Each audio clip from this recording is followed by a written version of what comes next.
Fertilisation एक ऐसा process है जिसके जरिए से लेबोरेटरी के अंदर फीमेल के एग और मेल के स्पर्म को आपस में फर्टिलाइज किया जाता है और फिर इस फर्टिलाइज एग को फीमेल के यूट्रस में इम्प्लांट कर दिया जाता है। आईवीएफ की ज़रूरत उन कपल्स को पड़ती है जिनमें से किसी एक इंडिविजुअल को फर्टिलिटी के हवाले से कोई मसला हो, जैसा कि ऐसी औरत जिसकी उम्र 40 साल से ऊपर हो गई हो तो इसकी फर्टिलिटी के चांसेस बहुत कम हो जाते हैं। इसके अलावा ऐसी फीमेल्स जिनकी फैलोपियन ट्यूब के अंदर कोई ब्लॉकेज हो गया हो या ओवरीज के साथ कोई मसला हो, वो भी आईवीएफ की कैंडिडेट हो सकती हैं। जबकि मेल्स के अंदर ऐसे इंडिविजुअल्स आईवीएफ का सहारा ले सकते हैं जिनका स्पर्म काउंट कम हो या फिर स्पर्म मोटिलिटी में कोई इशू हो। आइए आईवीएफ को समझने से पहले नॉर्मल फर्टिलाइजेशन के मैकेनिज्म को देख लेते हैं। हर month by the process of evolution एक एडल्ट वुमेन की बॉडी के अंदर ओवरीज से एक एग रिलीज होता है। ये एग ओवरी से रिलीज होने के बाद फैलोपियन ट्यूब में इंटर हो जाता है और इस दौरान अगर इस फीमेल की अपनी मेल पार्टनर के साथ मेटिंग हो जाती है तो मेल से स्पर्म्स फीमेल की वजाइना में रिलीज होते हैं। ये स्पर्म्स मोटाइल होते हैं और वजाइना से सर्विक्स और सर्विक्स से यूट्रस की तरफ ट्रैवल करते हैं। कुछ स्पर्म्स तैरते हुए फैलोपियन ट्यूब में दाखिल हो जाते हैं और एग तक पहुंचकर एक स्पर्म एग के अंदर दाखिल हो जाता है। इस प्रोसेस को फर्टिलाइजेशन कहा जाता है। अब ये फर्टिलाइज एग फैलोपियन ट्यूब से ट्रैवल करता हुआ यूट्रस में एंडोमेट्रियम लाइनिंग के साथ अटैच हो जाता है और फिर वहां ग्रो करने लगता है।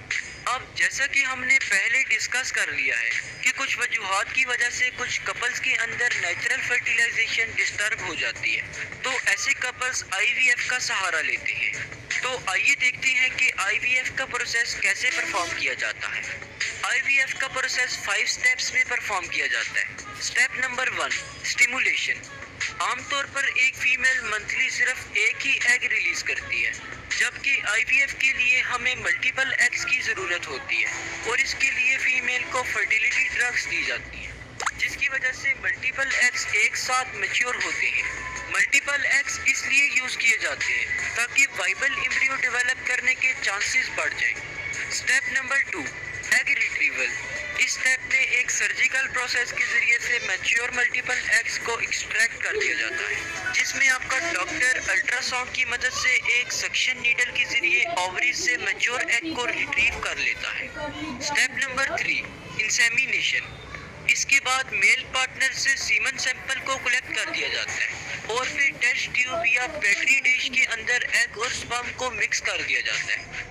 इस तरह कुछ ही घंटों में फर्टिलाइजेशन का प्रोसेस मुकम्मल हो जाता है, यानी स्पर्म्स एग के अंदर इंटर हो जाता है। इसके अलावा स्पर्म को एक नीडल की मदद से भी एग के अंदर इंजेक्ट किया जा सकता है। Step number 4, embryo culture. Insemination के बाद डॉक्टर फर्टिलाइज्ड एग्स को मॉनिटर करता है और ऐसे एग्स को सिलेक्ट कर लेता है जिनमें प्रॉपर डिवीजन हो रही हो। 3 से 4 दिन के बाद अब ये एग्स एम्ब्रियो बन जाते हैं। Step number 5, transfer of embryo.